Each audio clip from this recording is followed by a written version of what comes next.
Says Rabbi Avram, now that we know that there's some basic setup of, on the one hand, you need to have somewhat of hishtadlus. On the other hand, we need to use the bitachon to receive our sustenance, which on the one hand, he already said, is guaranteed by HaKadosh Baruch Hu.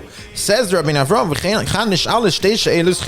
now we have two very basic questions that any Baal Bitachon might ask these questions and he might not find the answer. So, says Rabbi Avram, therefore it's necessary to provide clarity in these two questions.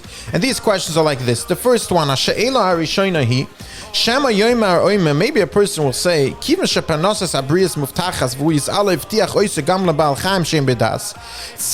parnasa, the sustenance of every being in this world, as discussed, is guaranteed by HaKadosh Baruch Hu, even to every simple animal in this world, as we brought in the psukim earlier, therefore, why would I need to use the tool of parnasa, the tool of bitachon in parnasa? Now we see clearly again this idea that when the Rabbeinu Avram discusses bitachon, he's not discussing the spiritual idea or philosophical idea of a person internalizing and having thoughts about bitachon, but rather he is discussing the actual tool of bitachon, that with this tool we can gain benefits, we can gain certain things in the different halakim that he discusses. But now the Rabbeinu Avram asks a simple and obvious question. If, as he just brought down psukim, every being in this world is guaranteed sustenance by our Creator, by HaKadosh Baruch Hu, just because HaKadosh Baruch Hu created us, why would I need to use the tool of bitachon? A lot of times people ask the questions, why do I need a shtadlus? The Rabbeinu Avram takes it to the next level. Why do I need to use the tool of bitachon to get parnasa, to get sustenance? It is guaranteed anyway. Whether a person will use the bitachon or not, whether he will put in effort, in other words, do a shtadlus,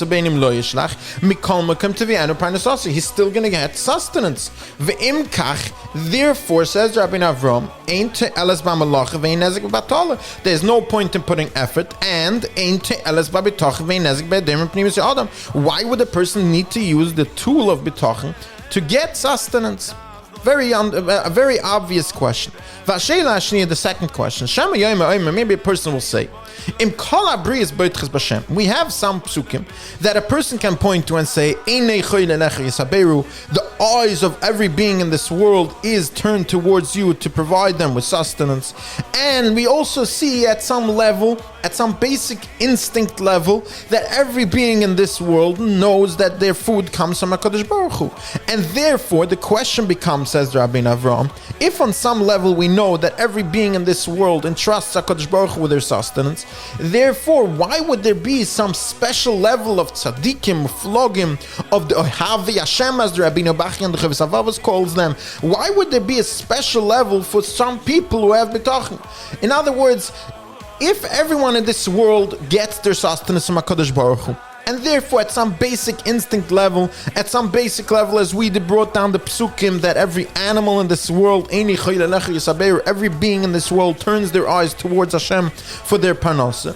Therefore, why is there some special madrege for people who have bitachon? Doesn't everyone have bitachon? These are the two basic questions that Rabbeinu Avram sets up for us, that when we understand the answers to these questions, we will have clarity in how to use bitachon as far as parnos is concerned, how to approach the idea of a shtadlus within getting parnasa, and therefore it will lead us into the next conversation where Rabbeinu Avram will discuss what type of a parnasa a person should look for.